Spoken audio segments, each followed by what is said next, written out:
Hey friends, this is Bobby Shanks, and this is another super fun, exciting episode of Undateable, the podcast. And we have a super awesome guest appearance today, April Marie. We're going to get to her in just a minute. She's from Pittsburgh, Pennsylvania.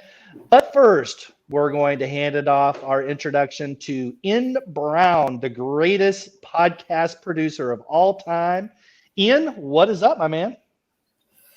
Nothing much, but I'll tell you what, I don't think I deserve that thing based on our technical difficulties that we've had so far. So, well, so here's the thing. Today's kind of a special episode because we're using a live streaming service and recording this episode because our guest host is from Pittsburgh. And so Ian and I are here in the studio as usual. And then April's joining us from Pittsburgh. So, April Marie, welcome to the show. Otherwise, I like to call you the Burgh Blonde. So, how did you come up with the name Burgh Blonde? And tell us what makes you special. I am the Burgh Blonde because I am that girl around town that you always knew, like in your beginning of your 20s to 30s, that was just running around. She was never in a relationship. She was just going and dating everybody. And just like 7 Degrees of Kevin Bacon, she probably, had sex with someone that you know. So girl about town, all about Pittsburgh, go Steelers. That's me. That's so awesome. Now, you wrote a book, right? Yes. Tell us a little bit about the book. So it is called Burgh Blonde, a Yinzer's Guide to Sex and relationships in the Steel City. And for years and years, my thing is always to make people laugh. And people told me, you need to do, comedy, you need to do stand up, or you need to write a book because your stories are crazy. And after a while, I was like, well, I don't, comedy, stand up scares the shit out of me. I'm like, so I'll write a book. So I just started collecting my horrible dating stories, just horrible dating stories, these crazy men from Pittsburgh that don't know what's going on. And it just all clicked and I put it in a book, and it's, a bunch of short stories, funny short stories. And, I didn't think much of it, but then, I started sharing some and people started, looking at it and they were like, these are ridiculous stories. And then everyone else has a story. So once this one comes out, then I'm going to make the sequel that has everyone else in it. That's awesome. Okay, so stay tuned if you're watching this right now because we're going to talk about her book and we're going to ask her, hey, give us a story or two. And I promise you, you are going to be not only educated, but fully entertained. All right, so before we do that, Ian, kick us off with rejected or requested. all righty. So our first topic is nice guys finish last. Ooh.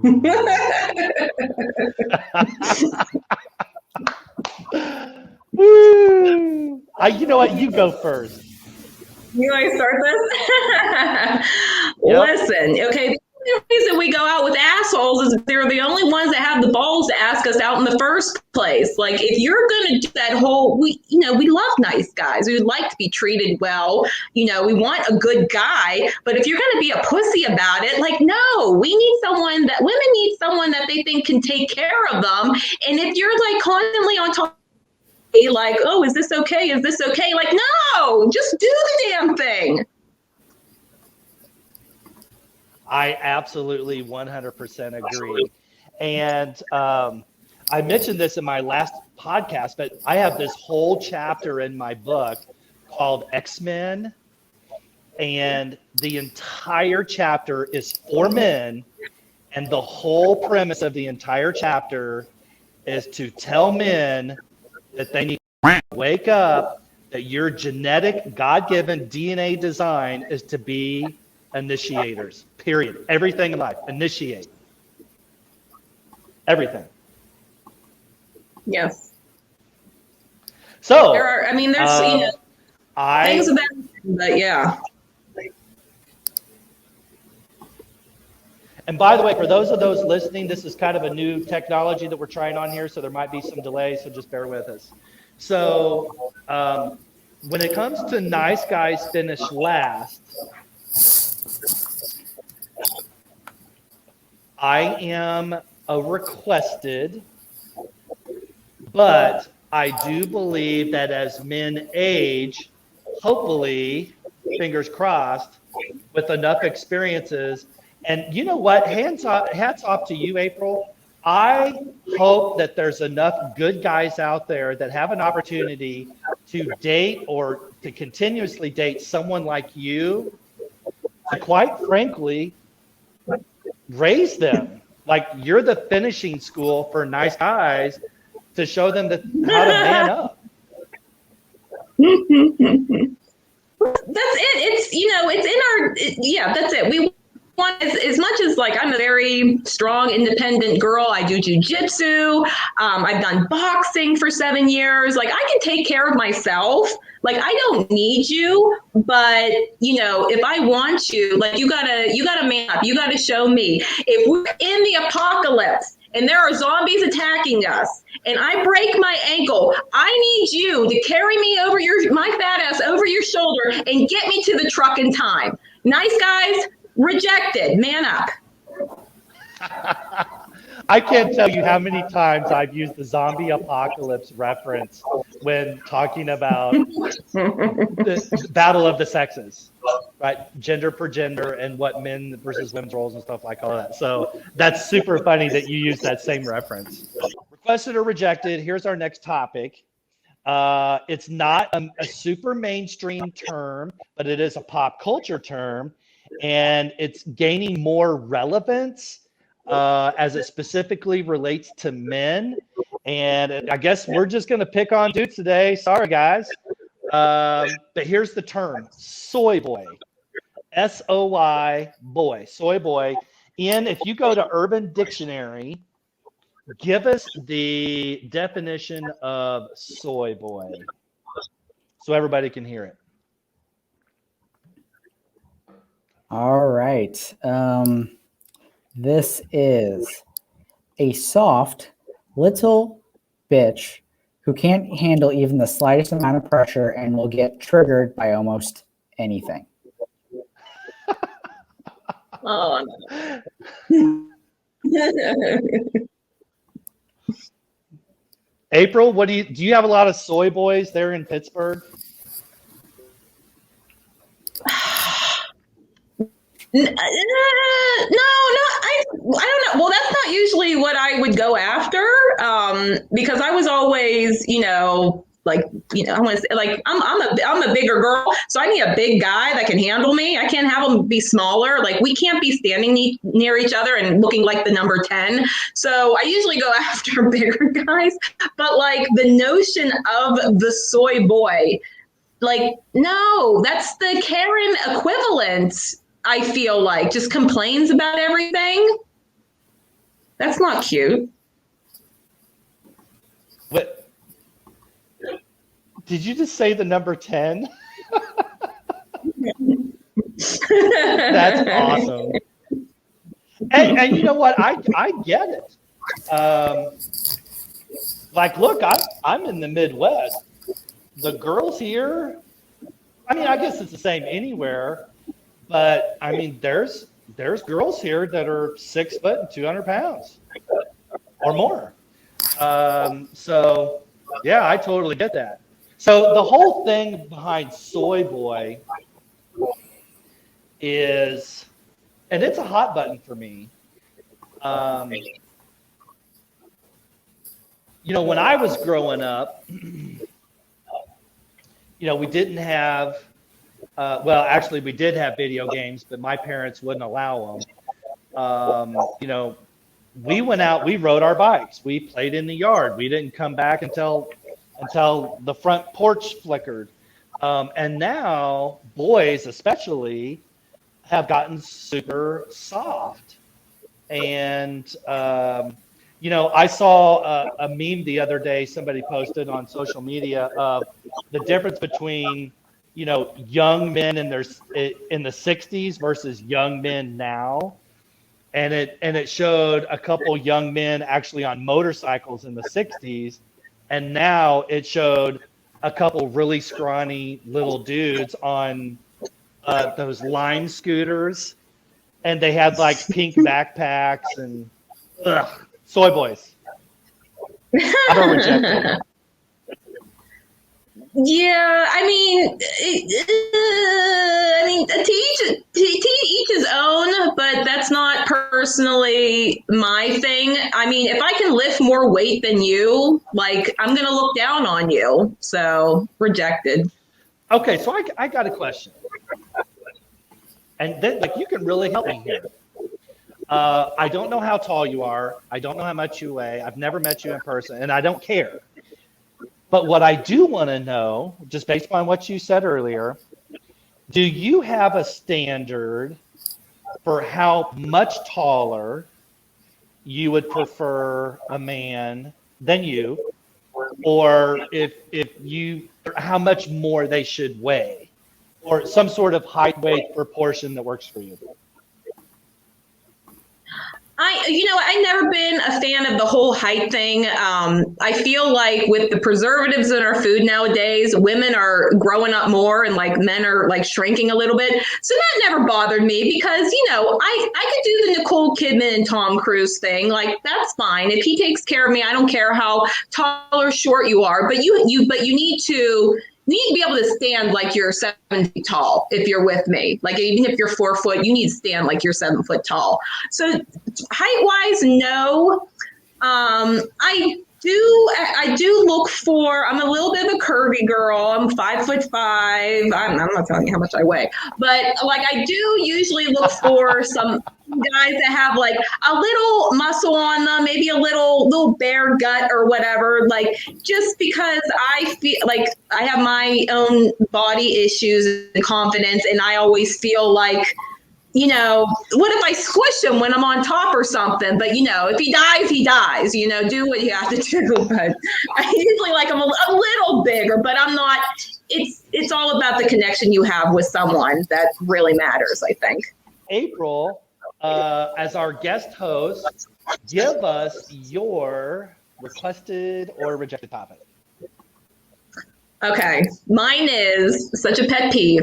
Fedoras on men and women. I can't.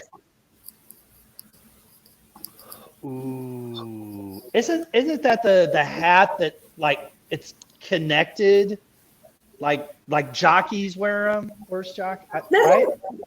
Little like Sharpay, little half penis hat that people wear. They wear that hat because they can't pull off like the big cowboy. Give me a cowboy hat. Don't give me that little thing. If I see someone in a fedora, like I can't take you seriously. And women in fedoras also, I hate you too, because like on the beach, women in fedoras on the beach, how much more annoying can you get? How much annoying, like white girls everywhere, like what can we do to make the beach more annoying? I know, let's wear a fedora. Like, no, it looks stupid. Take it off. Go away. So I have tried on one time.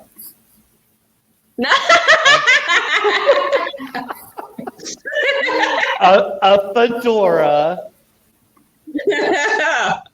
just to see how it felt, and I don't think it was on my head for more than 2 seconds. Like I put it on, and then I'm like took it off, and then looked around to see if anybody saw me. I think that they are. Okay, so April, you're a very special guest host because you are a book author, you're an actress, you are someone that we got connected on Clubhouse, which is an audio networking site for experts in different industries to share their knowledge, moderate other experts, etc. So that's how we met. And I don't want to really hit a main topic because I want you to be the main topic for our program today. Tell us about your why you wrote the book and what impact you wanted to make. Well, I wrote the book because I'm a big fan of like Sex in the City. And, when you're that single girl in your 20s and 30s, that's what you want. You want to get up with your girlfriends and you want to tell the horrible dating stories. And there are horrible dating stories. And that's what, the book is. It's, I don't have any like people, they're like, oh, you hate men. I'm like, no, I do not hate men. I have very good relationships with, like most of the guys in this book. But it's just like, when you don't meet the right person or, things don't match up, that's what happens. But I just took, these different guys, these different personalities, and they all seem to, most of them are from Pittsburgh. And it seems that a lot of Pittsburgh men are very lazy and, do things a certain way. And, so I took these, dating horror stories and, put these, I don't want to say I put these guys on blast because I did change their names, so they can't sue me. Sorry. But, kind of like putting it on blast that, every woman goes through this when she's dating, and you're going to meet these idiots and you're going to have these weird times and, you're going to have these crazy stories, but also, like don't give up because he's out there. And that's kind of how my book ends, where I finally found my happy ending. And I feel like I had to go through these men because like I said, I like never was really in like a long-term relationship. Like I was like a 2-month girl, like, hi, see ya, goodbye. And, so I felt like I had to go through these men and I had to collect my stories and share my stories. And now that I've done that, now I've actually found a really good guy that I never thought that I would find. And he's kind of like my, the Prince Charming at the end of this, this deal. So, the main thing of the book is, don't give up out there, but have fun on the way. So I have so many questions and so many things I want to ask. But I'm gonna segue off of something you just said there. So in requested or rejected, we talked about nice guys finishing last. But you just said after years of basically going through the process of what it's like to be single, serial dating, or whatever, and you said I have a good guy. So what does that mean? What made him special? There is a difference between a good guy and a nice guy. A nice guy never stands up to plate. He never bats. A good guy is the one that, proves you wrong. He's the one. So the guy that I'm with now, his name is Matt. He's just wonderful. I met him directing a film, and he was not a guy that I thought I would ever date. I looked at him and, like we talked, and when we were first starting to talk, he was very smart, and he was like quoting lines to me of like Marquis de Sade, which if you didn't know what that was, I didn't know what it was. It's like a very like old school kind of like BDSM kind of tones and whatnot. And so he was talking to me about this stuff. I was like, ooh. I was like, this guy is going to be the last guy in my book because the sex is going to be so kinky and so dirty that no one's going to top this. I'm like, so I'm going to find this guy, I'm going to date him, and I'm going to get a really good story. And so, my expectation was I'm just going to go in, I'm going to play him, see ya, bye, get my good story. Well, he flipped the script on me. He, wasn't just a guy that, just wanted to have sex. He wanted to know me. he, was really just sweet. I don't know I don't know how it became that, from like talking about stuff, like that, like dirty stuff like that, to then like us going on a date. And like the first thing he did was like hold my hand. And I'm like, what are you doing, buddy? Like holding my hand? Like, I don't move that fast. But people surprise me all the time. So this is probably going to shock a lot of people that hear this here in St. Louis. St. Louis has a very extensive underground BDSM network. So for our ultra conservative listeners, which is a lot of our audience, explain to us what BDSM is.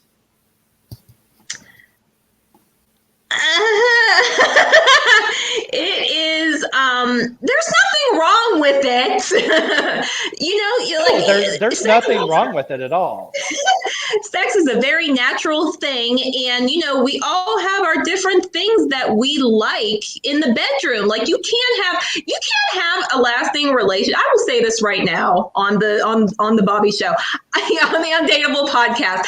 You cannot have a successful relationship if your sex sucks. Men in general, we're both. Men and women are very sexual beings, but like you have to spice it up. And, BDSM is a way to do that, whether it's, you have like a little leather fetish, whether you like getting, choked in the bedroom or spanked, or, if you like him to be in charge and, you kind of listen to him, or if you want to switch it around, you have to find out, what you like. And, when you find a person that matches you, it's just beautiful. Yeah. So I won, I can't even say 100%. I 1,000,000 times infinity exponentially cubed agree that if you cannot have a sexual compatible relationship, it's doomed. It's doomed. Yeah. It's not going to work. And I can tell, listen, I'll speak honestly. I've been in a very extensive relationship over many years, where we prayed, we went to church, we counseled, like we did everything in the marriage handbook, in the Bible, in the therapy, in the counseling, everything. And we just were not ever, not just sexually, but we were never intimately compatible, not from day one. And I, to this day, will clearly publicly testify to your point that if you don't have an intimate and sexual compatibility, it's not going to work. Yeah. It's not going to work long term. Don't get me wrong. You can fake it for 20 years, but you won't be happy. Yeah. So great topic. Okay. For fun, share with us, it's a published book, right? So share with us a story. It's not out yet, but it is. We're in like the final stages, like the cover and like page art, but it is coming. I think just like your book, I have to keep telling everyone it's coming. Yep. It's coming. I swear. There's so many good stories in the book. You like the one, so I have a little, book page. And so I've been putting little snippets up. And the one story that you really liked was, I was dating this guy here in Pittsburgh. We called that chapter $2 Chuck. And he was, I went to an MMA gym and I did boxing. And he was at my gym. So, like we met up and we had like a fun time and everything. And he was, a little shy boy. I don't want to say, he could have kind of been like a little soy boy, but he did MMA. So it was like, nah. But he was a cute guy. And so we had one date. And then, this date, I was like, I got to give this guy some. I'm like, he just looks pathetic. I need to throw him something. So, I went over to his place and, I did my womanly duty and, went down on him. And he went and he warned me that it had been a while. And so, I was doing my job, and, I don't pretend to be the greatest at, giving that job, but hey, I'll take what I can get. And he went, and when he was about to have that moment, he pushed me off. And this shot of, I'm trying not to make your show so dirty. This shot of semen seriously ejaculated and hit so high, it hit the ceiling fan in the room and ricocheted off the fan and went on the walls. It was like a semen-soaked crime scene. And where I do take some artistic liberties with the book, but no, they're based off of real things, and that happened. That was the longest shot of that I've ever seen in my life. About took my head off. So, okay. I actually have a tear coming out of the corner of my eye. I tell the personal story. I do. I actually tell several anecdotes from my dating in my book as well, but mine are not sexual. I just chose from my first book that because I know my mom's going to read it, and I'm gonna keep it low key. But I will tell you that in my third book, and I've already started my second book, but I'm outlining my third. My third book, my plan is that it's going to be a book completely about sex, and will also include personal anecdotes from my life. So that's important. That story is really funny. Okay, so you want to hear something even more screwed up? Well, I was going to say something even more screwed up. You said that, you didn't want your mother to read it. My mom is so excited to read my book. I cannot tell you. My mom is insane. In Pittsburgh, we're known as Yinzers. When you're a diehard Pittsburgh Steelers, Iron City fan, you're called a Yinzer. She's a Yinzer. And she's like, I'm just so proud of you. You wrote a book. I can't wait to read it. And I'm like, Mom, you can't read this book. And she was like, oh no, you're funny. I'm going to read it. And I'm like, no, you can't read this book, Mom.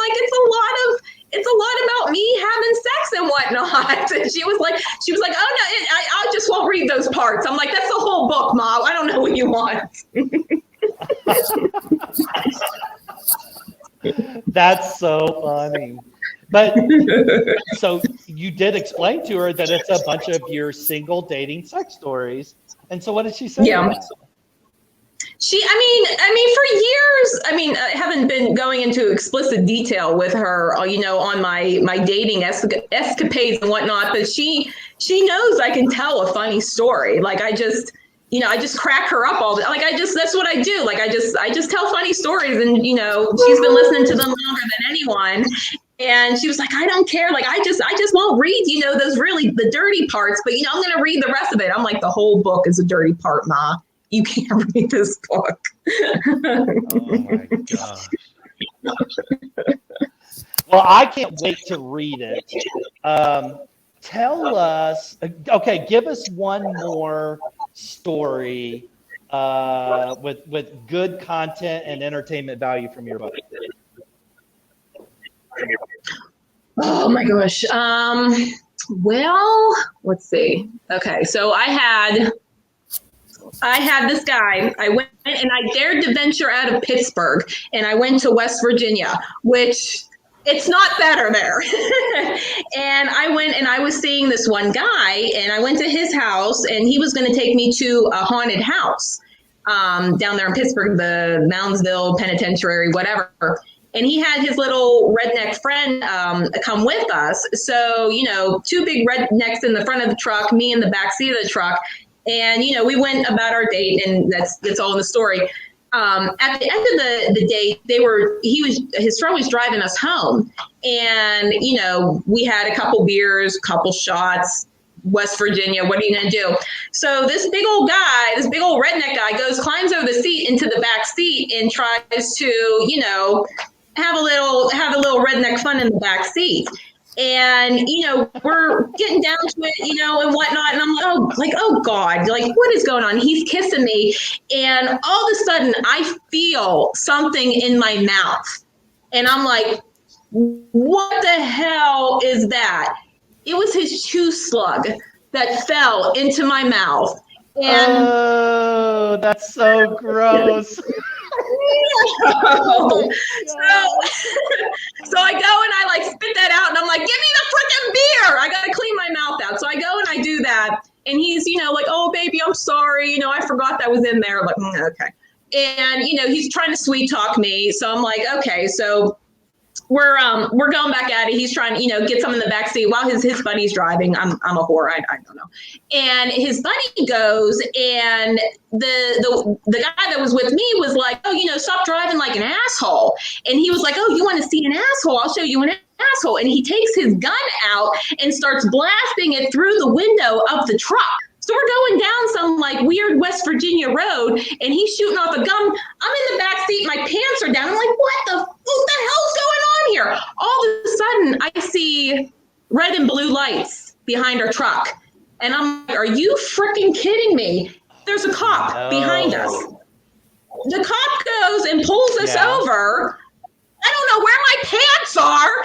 So we get out of the truck. So like they get out, get out. I get me out. And the cop goes and takes me, and he was like, do you usually, practice prostitution in these parts of West Virginia? I was like, whoa, I'm not a prostitute. I swear. I was just, I was seeing this guy or whatever. He takes the cop car, puts me in the cop car, goes and talks to the guys. The guys go and drive away.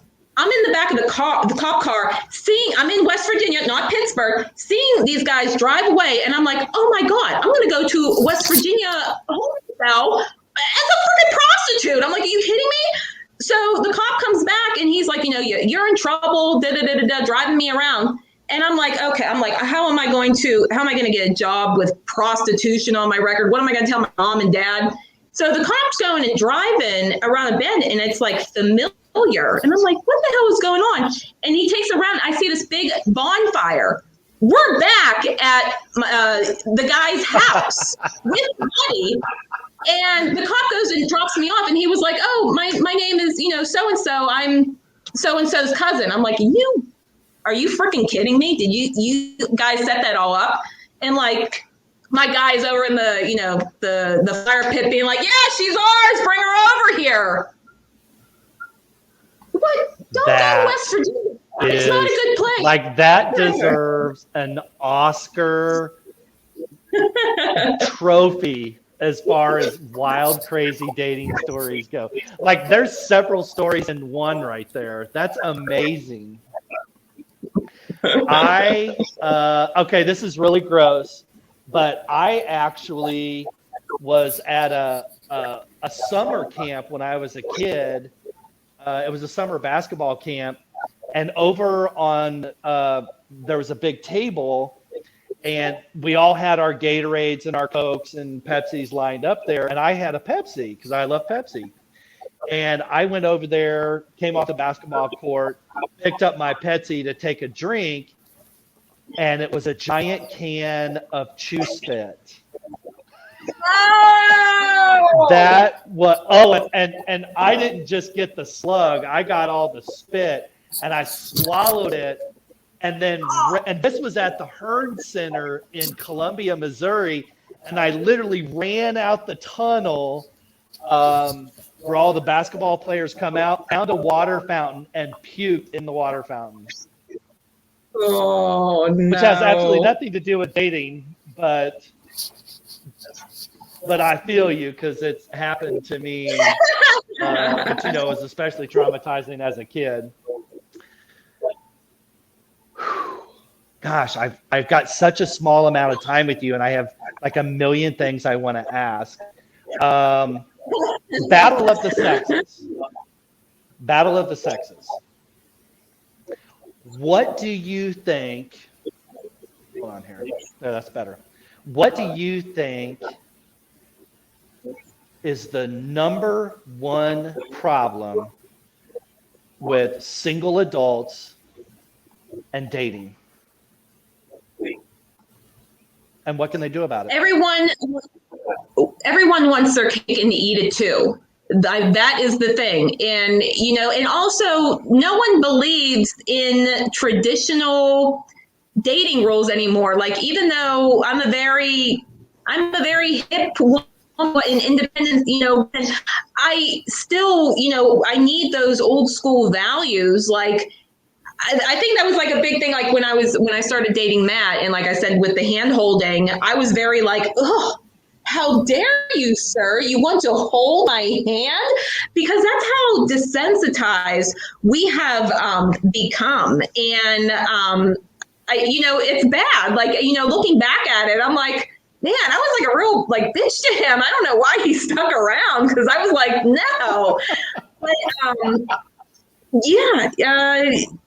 you need to, that's like that. Also, you have to, I would find, like, I'm a very like giving person. Like if I'm at a store and I see something, like even when I was just dating guys casually, like, oh, that guy's really into like metal or Metallica or something. I'm like, oh, I see this cute little Metallica thing. I'm just going to grab it. I'm not going to think about like, oh, have we been on enough dates? Have we talked enough? I'm just like, oh, you know what? I saw something cute. Here you go. Like the more you give to the universe, the more you give back, like not even thinking about it. And it's like things like that would turn guys off. They're like, oh, she bought something for me like this early in the relationship. I only met her 3 times or 4 times or whatever. Like that's weird. I can't go out with her because she's trying to move too fast. I'm like, bro, no, I'm not moving too fast. I just, I don't know. I thought this was cute and you'd like it. I'm like, I'll take it back, things like that. And also, yeah, everyone's now with, the swiping, everyone they're seeing someone, but then they also want to see someone else because they're like, oh, well, if this one doesn't work out, this one's better. And it's like, you have to have some kind of, that's the biggest downfall. Like you can't be in a relationship and then talking to someone else just in case. Ugh. All right, so that actually was the next thing I wanted to ask you about, and just kind of have some general conversation and get your opinion on dating apps. Have you used them? Do you recommend them? If your girlfriend comes to you after being married for 20 years and says, "Hey, what do I do now?" Would you say, "Hey, get on X dating app"? I have been on every single dating app, website, group, meetup, whatever. I have been on them all. I have been on kink sites. I have been on everything, and I have met good guys on everything and bad guys on everything. It really, you start to, when you're a dating aficionado like I was, you start to see the little like red flags that you can like pick out, early and be like, nah, that's not going to work. Swipe left, swipe left. But then, but I think it's also, I feel like a very important part of, in your 20s and early 30s is going out and dating. I feel like I did it right. I went out, I had fun, I had sex with everyone. And, that makes me into, a whore or whatever. But that has now prepared me for now this stage in life. I went through all that and I've met, all these guys, dated these guys, found out what I liked in the bedroom, what I like in relationships. And now I finally know exactly what I want, so that there's no reason to look anywhere else. Like I have, exactly what I want. Because you have to have those slutty years where you just go and you do everyone. And there's nothing wrong with that. Okay, so I'm for them. I'm sorry. I didn't too many things at you. I'm for them. Okay. Yeah. Okay, so interesting. Just talking about dating apps and dating in general. And like you, I have been on many online dating experiences and apps. I've been on a lot of, at this point, probably countless number of first dates at least. I'm actually trying to challenge myself to go on more than one date with someone, even if it didn't feel clicky. So, or what I call the spark. All right, so here's my question and just some comments about that, because that was awesome. Thank you so much. I want to get your opinion on people that are, regardless of their age, but they're ultra conservative. They don't sleep around. They don't have several sexual experiences. They're not experimenting with kink or BDSM or whatever it is, and they're like super straight laced. And I feel like somebody like you has this whole other filter, right? That you have vision and that you see through, that is like at a super graduated level from your average everyday person. And I got a question for you. Do you feel sorry for people that are just super conservative and timid and don't do the experiences that you have that have brought you to the level you're at? I do, because like this again, this is going to make me into a whore, but I have been with many guys that were in long-term relationships, and whereas they loved their partner and they always had a beautiful story, like, oh, we knew each other since high school, or whatever, and they've been together like a super long time. They live together, they have their dogs together, they put beautiful Facebook photos up that you just think that they're the perfect couple. Meanwhile, he's on a kink site because he's not getting his needs met. So I've not proud of it, but also I wasn't trying to steal anyone. There's really no, I mean, I'm the bad guy, but I was trying to get book material and I was trying to get my rocks off. So I'm sorry, but like these guys, they weren't asking for too much. They just wanted something, spiced up.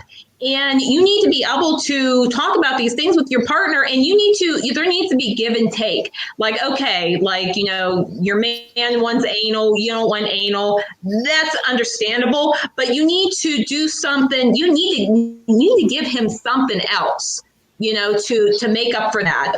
You need to talk about it. You need to, that is I think a lot of people are afraid of their own sexuality, but, I'm a Catholic girl. I was like raised Catholic, but I still enjoy good sex, and there's nothing wrong with that. You need to experiment. And also, if you're not experimenting, like, do you really trust your partner is the thing that you should be asking, because, they're with you. So that might be something that you need to ask. Like, I don't want to do these things that he wants. I don't want to have sex with the lights on because I'm afraid that he's going to judge me. Like, what kind of relationship are you really in? Mm-hmm. So interesting that you referenced it as a woman talking about men not getting their needs met. And I will tell you, I'm going to say a majority, and I mean, when I say majority, I'm going to say almost 100% of the dating experiences that I have been on where the topic of sex or intimacy, as it specifically relates to that woman in her previous long-term relationship or even other dating relationships, the woman was the one who said she wasn't getting her needs met. Isn't that crazy? That's hard. It's hard. You know what? Like, it's such a hard thing to talk about. But like, as women, you have to find a way to sneak it in there. Me and Matt have a great sex life. But even so, I wanted to make sure that all his needs were being met, and also tell him things that maybe I needed a little bit more. So I actually went and I bought these. It was called intimacy cards, and it had questions on it, like, what could I be doing more in the bedroom? What toys would you like to incorporate in the bedroom? Like, have you ever thought about doing this? Or maybe we should do that in the bedroom. Something to bring it up, because I think that it is like hard to just bring that up. And also, you don't want to kill the male ego. Is a very very weird thing. It's sensitive. And you don't. It's sensitive. You don't want to crush it too much. So you need to like ease it in there. Like, honey, like sometimes I'm not, I know you want me to orgasm, but we're going to need to work on this a little bit more if you want that. And, if you have a good relationship, you're gonna experiment and do more and talk about it. You have to talk about it. I hate talking about. I don't hate, but like I used to hate. I was a very closed off person because every relationship I would get into, I would lose them. So I was like, oh, I can't talk about these things. But when you're with the right person, a person that wants to take care of you, they will talk to you, and that's what you need. You need to discuss. Yeah. So we're hitting something here that's really important, and it's like every topic we get on, you're just one step ahead of what I want to ask. So before you brought all that up, my question was going to be, what advice would you give? And originally my question was going to be, what advice would you give to women? But now I'm just going to say, what advice would you give to anybody who's in a relationship, married, unmarried, to help them initiate the conversation of, hey, here's something I need. Now, we're on the topic of sex. It doesn't just have to be about sex, but I will say, especially when it's women talking to men because of men's sensitive egos, and that's a whole other conversation. And you brought up those cards, which I've heard of them. And I think it's genius because it's a way to have fun. And here's the thing. You're flipping through those, right? You're having a little date night on the couch with some wine or whatever, or even, at a restaurant, you flip the cards out. I think it's great. Anywhere, anytime.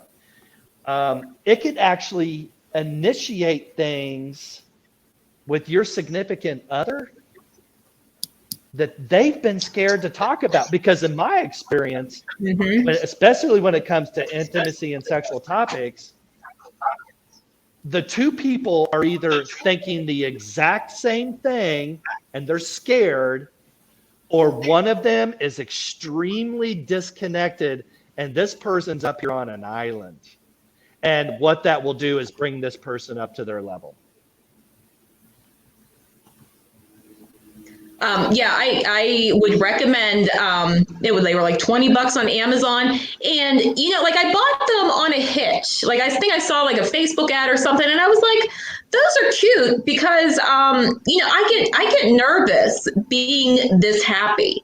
Like for a long time, I was like, I don't deserve to be this happy. I've done too many horrible things in my life that, a healthy relationship. Like I never thought I would be talking about like engagements or marriage or anything like that. I just always thought I was going to be that single girl. So I've been with Matt we're going to be going on, like a year and a half now. And we talk about everything but there's always things that are missing. And so I was like, you know what? I was like, I'm just going to get that deck. I'm like, if he doesn't like it, whatever. And I went and I brought it out and they had different topics. Of course, they had the sex, which of course he was reaching for the sex ones, but they also had like, things for your past, future, miscellaneous, different things. And I did not think that he would be into it as much as he was, but he really was, because there were certain things that he wanted to talk to me about that I guess he didn't know how to appropriately bring up. And I had, certain things about him too that I wanted to know, like what did you do in your past? Like, what are these experiences that made you into thinking that today? It was a very good buy. And he was actually like, he wanted to do it more than I wanted to. I was like, oh, let's pull, just a couple cards. He was like, no, like, let's keep going. Let's keep, and like the more we pulled, the more we got into it. And like, sure enough, there was something that like we were missing in the bedroom. And I'm like, all right, let's switch this up and let's try something new. If that's what you like. That he was, afraid to tell me. And it just, that makes it better. Okay, so one more time, what was the name of the cards? I believe it was called the Intimacy Deck. It was a little red deck of cards on Amazon. It was like $20, $24. I highly recommend. Okay. So here's the thing that about somebody like you and somebody like me, like you and I could probably be brother and sister. We're so much alike because we're the type of people that when there's the big white elephant in the room, we not only are not afraid to talk about it, we want to get a lasso, throw it around its neck, get on its back, and tame that beast, right? Yes. Like we're those kind of people. And that's why we're the kind of people that write books and do podcasts and are on YouTube and have an audience and whatever. However,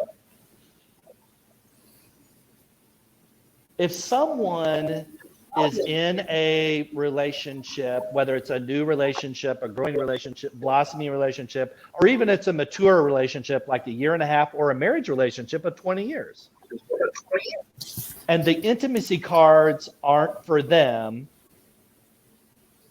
how do you think it is the best way, right? The best time of day, the best location, maybe even the best words to speak, speaking as a woman, for her to go to him and say, look, babe, fill in the blank. Well, the best time to ask him something? And have you ever right done after he comes. I mean, if we're being honest here. Because he's just gotten everything that, like, I think that is like, that's pretty much like the holy grail for guys is if you can get your dick sucked on a regular basis, like, that's it. Like, game over, I retire. So that's like the perfect time and that's the most like, and that's like the most intimate, I think, that you can get with like, your partner, if we're talking, regular, male and female counterparts. Like that's a very intimate thing. And yeah, like, and also their brain's not working correctly. So it's like a truth serum. They have to tell the truth right afterwards. Okay, so as a man, all I'm going to say is I hate that you are correct. I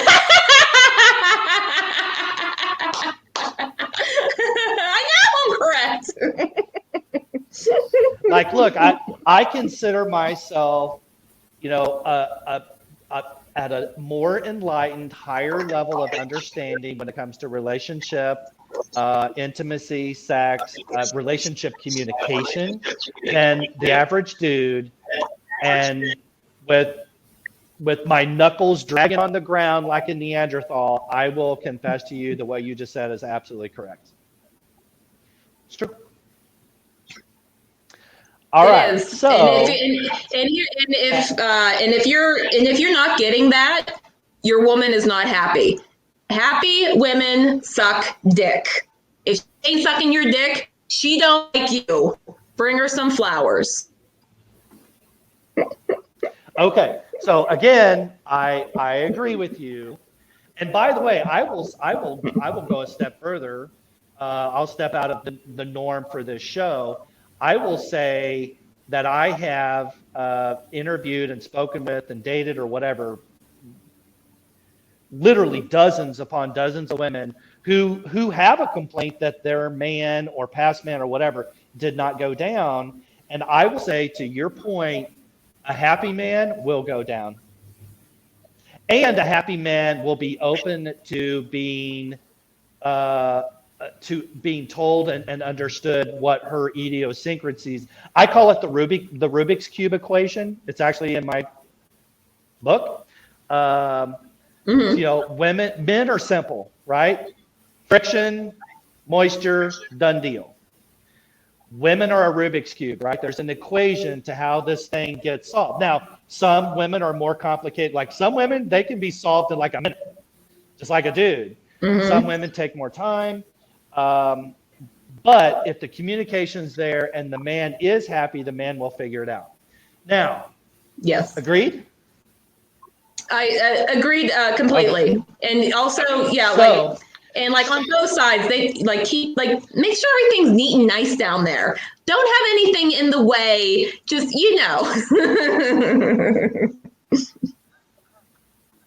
okay, well, that's a whole other topic, and maybe we'll come back to that. So, same question to me as a man. When do I think the right time to have this carefully calculated conversation? When is the right time to have this carefully calculated conversation with a woman? But instead of me answering it, I want to ask you as our guest and as a woman, when do you think is the best time for Matt to come to you and say, hey, I want to talk about something? How does that work for, not just for you, but answer for all women? When do you think is the best time? Anytime after I've had my coffee. Don't talk to me before I had my coffee. You're not going to like what I have to say. No, it's, I think it's different for when, men have to talk to women. Women are a little bit more, I don't know. Just, I think it's different for when, women go over to men and it all kind of seems the same. But like if a man is like serious and they're looking at you like, I need to talk to you, like it's serious, it's going to wake you up. So yeah, as long as she's not cranky or anything, I would say sitting on the couch, or doing something that you love and just, completely being with that person and, like in a loving space, like that's the time to ask something, I guess. Okay. All right. So great answer. And you're actually going to help reinforce my version of an answer. So what you said about men was after they have an orgasm. And because for men, that is like their ultimate, right? When the heavens open, that is their ultimate happy place. Yes? And yes, for women, I believe the exact same thing is true. It's just that women have more versions of a happy place. And for men, it's easy for a woman to go to a man. It's easier for her to say, oh, well, I just know this is the right time because this is his ultimate happy place. But for men, it's easier now here's me talking to men. It's easier for me to suggest to you of when not to do it. Like if she's getting out of bed and showering, doing hair, nails, makeup, and getting dressed from work, you are a idiot if you think that's the time. If she's got children anywhere in the room, and I'd even go so far as to say, if there are any children in the house, wrong time. In other words, you have to be at a place you can't be interrupted. So I'm talking to men right now. And so I could just keep going through the don't not here, not this time, not this condition, right, this environment. But I'll sum all of that up in the same way to say when she's in her happy place. And title of my book is Undateable. Your book has a different title, but we're both talking about dating. And I believe, and I have a whole chapter about this, where whether you're new to dating, newly dating, blossoming relationship, or a mature, multi-decade-old marriage, the purpose of dating is to block out the norm and really be tunnel vision focused on that person that is investing their time in you and you're investing your time in them. And I believe that is those moments that those type of topics are most suited. Now, look, I'm not going to say it's going to go good. And look, so here's a message to women. I'm just going to say, April, give us men a little grace, a little mercy, because we are not, we don't have as high a vocabulary. We don't have as high communication skills. And if we do come to you and bring a sensitive topic, let's say about not having a need met or a want, give us a little forgiveness if we don't say it right. Our intentions are genuine. I believe, yeah, it's, like women overthinkers. We think about everything. What is he thinking about? What are they thinking about? But I believe with men, and I hate to say it, but men are like, they're very easy to understand. They have two emotions. They're either hungry or they're horny. If you can, if you could take it down to that basic level, you're good. So if he has something to like tell you, it's important. And, you need to, it's not his regular mumbling, throughout the day. Like if he really says to you, like, I need to talk to you, like a good woman is going to be into it. Like, what's wrong? What's going on? Totally agree. 100%. I hope men and women are really digging this, because we've had great topics on this show, but they've been fairly toned down.